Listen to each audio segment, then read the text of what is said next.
Avant de plonger dans cette histoire incroyable, pensez à vous abonner à la chaîne et à activer la cloche. Ici, chaque récit a quelque chose à dire, et vous ne voudrez pas en manquer un seul. Le hall de Sterling et Crown Bank respirait la richesse arrogante.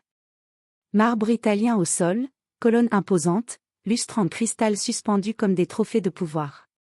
Chaque pas résonnait avec autorité, chaque costume coûtait plus cher qu'une voiture ordinaire. À 9h17 précise, les portes vitrées s'ouvrirent doucement. Un vieil homme entra. Il devait avoir plus de 70 ans.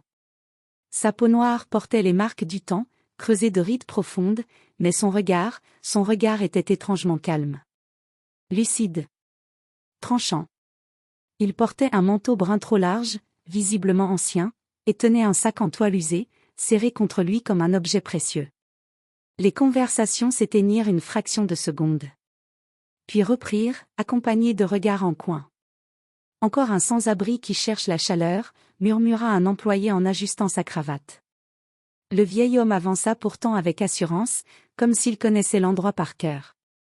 Il s'arrêta devant le comptoir d'accueil, où Melissa Carter, réceptionniste impeccable au sourire mécanique, leva les yeux, puis les fronça. « Monsieur, cet espace est réservé aux clients, » dit-elle d'un ton sec. Il posa doucement son sac au sol. « Je sais, » répondit-il calmement. « Je suis ici pour une réunion urgente avec le conseil d'administration. » Melissa cligna des yeux. Puis observa ses vêtements. Le sac. Les chaussures. Un rictus amusé apparut sur son visage. « Vous avez un rendez-vous » demanda-t-elle, déjà certaine de la réponse. « Non. Ils savent que je viendrai un jour. » Un silence étrange s'installa. Un homme en costume gris, Bradley Huxley, directeur des opérations, s'approcha, attiré par la scène. « Quel est le problème » demanda-t-il. Melissa haussa les épaules. « Ce monsieur prétend voir le conseil. » Bradley regarda le vieil homme de haut en bas. Puis éclata de rire. « Le conseil » répéta-t-il. « Monsieur, vous êtes dans la banque la plus puissante de la côte est. » Le vieil homme soutint son regard sans ciller. « Je le sais mieux que vous, » dit-il simplement. « Cette banque m'appartient. » Un rire général éclata dans le hall. Des employés s'arrêtèrent. Des clients filmèrent discrètement avec leur téléphone. « Vous possédez la banque » ricana Bradley. « Et moi je suis le président des États-Unis. » Le vieil homme ne sourit pas. Il ouvrit lentement son sac, sans encore montrer son contenu.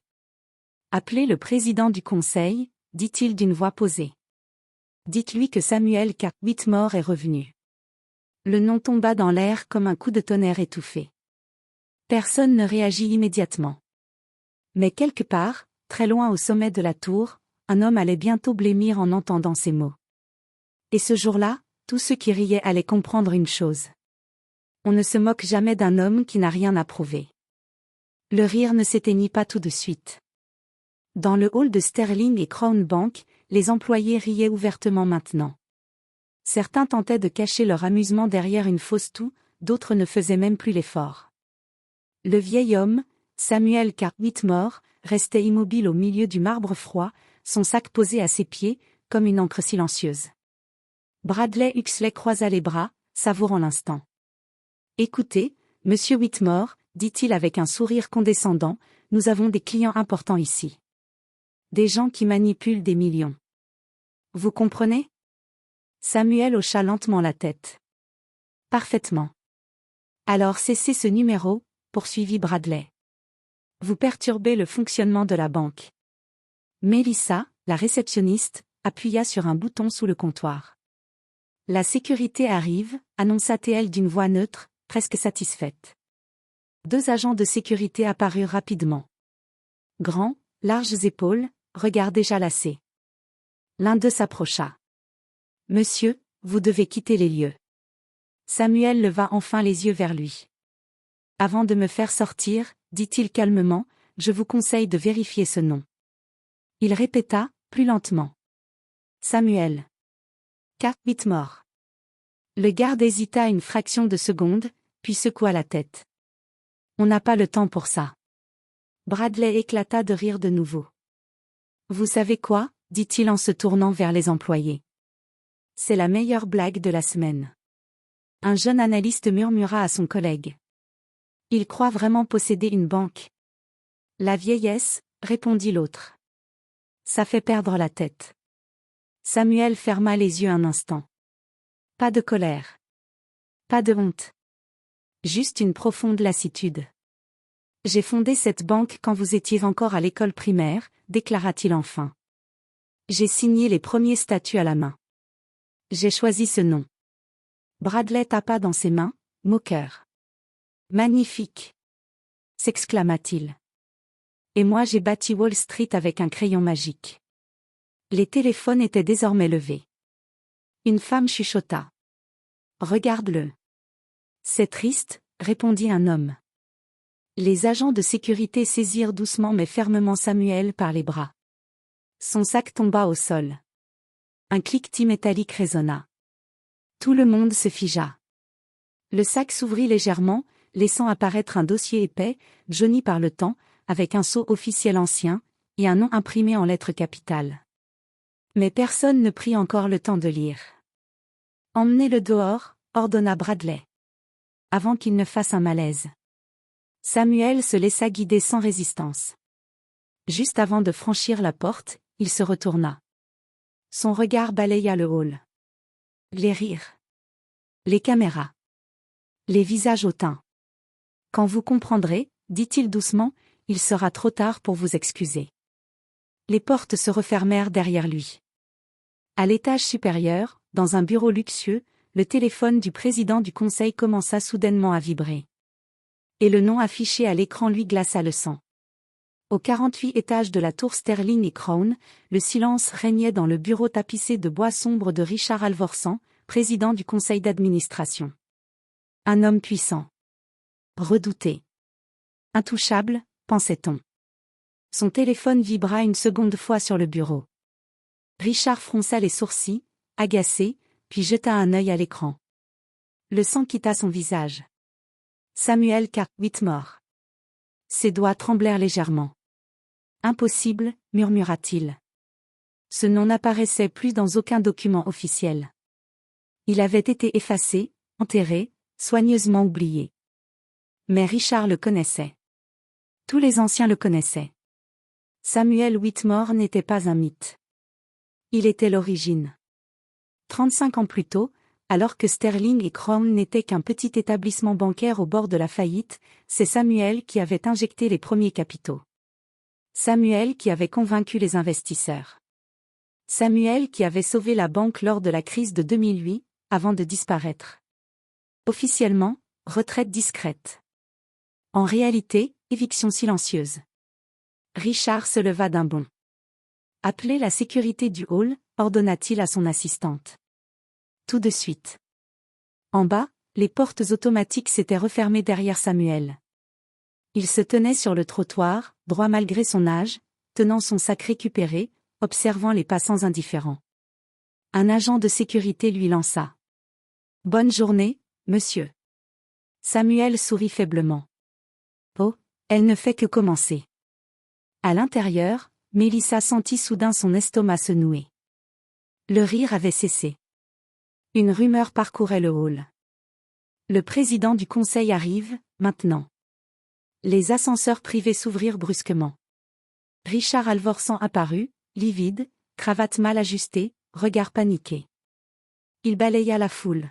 « Où est-il » demanda-t-il d'une voix rauque. Bradley s'avança, surpris par son ton. « Qui, monsieur ?»« Samuel Whitmore. » cria Richard. « Où est-il » Le silence tomba comme une chape de plomb. Mélissa pâlit. On l'a fait sortir, balbutia-t-elle. Richard ferma les yeux. Une seule seconde. Puis explosa. Vous avez fait sortir le propriétaire de cette banque ? Bradley recula d'un pas. Propriétaire ? Richard attrapa le bras de Bradley avec une force inattendue. Cet homme détient encore 52% des parts. Des parts que vous avez essayé de dissimuler. Des parts que le conseil n'a jamais pu racheter. Les employés échangèrent des regards paniqués. Les téléphones tremblaient dans les mains. Retrouvez-le, ordonna Richard. Maintenant. Mais déjà, dehors, Samuel marchait lentement vers un café en face de la banque. Et dans son sac, les documents qu'il n'avait pas encore montrés allaient bientôt faire tomber des têtes. Le café d'en face était calme, presque banal. Une ironie parfaite. Assis près de la vitre, Samuel Carp Whitmore tenait une tasse de café noir entre ses mains ridées. Son sac reposait à ses pieds. Il observait la tour Sterling et Crown comme on regarde une maison qu'on a bâtie de ses propres mains, puis perdue. Il savait qu'il viendrait. Il venait toujours. La clochette de la porte tinta brusquement. Richard Alvorsan entra, essoufflé, suivi de 2 avocats en costume sombre. Son assurance avait disparu. Il n'était plus le président tout-puissant. Juste un homme face à son passé. Samuel, dit-il doucement. Samuel leva les yeux. Aucun étonnement. Richard, répondit-il calmement. Tu as vieilli. Richard esquissa un sourire nerveux. Toi aussi? Samuel fit signe à la chaise en face de lui. Assieds-toi. Richard obéit. Les avocats restèrent debout, silencieux. Ils t'ont humilié, dit Richard avec une fausse compassion. Je suis désolé. C'est un malentendu. Samuel posa sa tasse. Non, dit-il tranquillement. C'est exactement ce que je voulais voir. Il ouvrit son sac. Les avocats se penchèrent aussitôt. À l'intérieur, des contrats originaux, des actes notariés, des certificats d'action soigneusement conservés. Leurs visages se figèrent. Ces documents, murmura l'un d'eux. Ils sont valides. Samuel sortit le dossier principal. 52%, dit-il. Majorité absolue. Et ce, depuis le premier jour. Richard avala sa salive. Nous pensions que tu étais mort, lâcha-t-il. Samuel sourit tristement. Vous l'espériez. Un silence lourd s'installa. Pourquoi revenir maintenant? Demanda Richard. Samuel se pencha légèrement en avant. Parce que vous avez oublié pourquoi cette banque existait. Parce que vous avez écrasé ceux que vous deviez protéger. Et parce que vous avez ri aujourd'hui. Il referma lentement le dossier. Demain matin, poursuivit-il, le conseil d'administration sera dissous. Les comptes secrets seront révélés. Et certains d'entre vous feront face à la justice. Richard se leva brusquement. Tu ne peux pas faire ça. Samuel le fixa. Je l'ai déjà fait. À ce moment précis, les écrans géants de la banque, visibles depuis la rue, s'allumèrent. Un message unique apparut. Assemblée générale extraordinaire, 8 heures. Les passants s'arrêtèrent. À l'intérieur, la panique explosa. Samuel se leva, remit son sac sur son épaule. Le pouvoir ne se perd jamais, dit-il doucement. Il attend. Richard resta figé, comprenant enfin que le vieil homme au sac n'était jamais parti. À 8 heures précises, la salle du conseil de Sterling et Crown Bank était pleine. Trop pleine. Administrateur nerveux. Avocat tendu. Directeur silencieux. Personne ne parlait. Personne n'osait rire. Les portes s'ouvrirent. Samuel Carp Whitmore entra. Même manteau ancien. Même sac en toile. Mais cette fois, personne ne souriait. Il s'installa à la place centrale. La sienne. La séance est ouverte, déclara-t-il calmement. Richard Alvorsan tenta de parler. Samuel, nous pouvons négocier. Samuel leva une main. 35 ans, dit-il. C'est le temps que je vous ai laissé. Un écran s'alluma derrière lui. Des chiffres. Des comptes offshore. Des transferts illégaux. Des bonus cachés pendant que des milliers de familles perdaient leur maison. Les visages pâlirent. Vous avez oublié une chose essentielle, poursuivit Samuel. Un fondateur ne disparaît jamais vraiment. Il tourna la tête vers Bradley Huxley. Toi, dit-il. Tu m'as fait expulser de ma propre banque hier. Bradley tremblait. Je ne savais pas. Justement, répondit Samuel. Tu n'as pas voulu savoir. Il se tourna vers Mélissa. Et toi, dit-il sans dureté. Tu as jugé un homme par son apparence. Elle baissa les yeux, en larmes. Samuel se leva. À partir d'aujourd'hui. Le conseil est dissous. Les comptes sont gelés. La banque est placée sous supervision fédérale. Les portes s'ouvrirent à nouveau. Des agents fédéraux entrèrent. Personne ne résista. Richard s'effondra sur sa chaise. Pourquoi, murmura-t-il. Pourquoi nous détruire?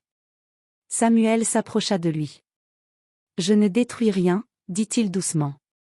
Je rends ce que vous avez volé. Il ramassa son sac. Le respect ne se demande pas, ajouta-t-il. Il se reconnaît. Il quitta la salle sous un silence total.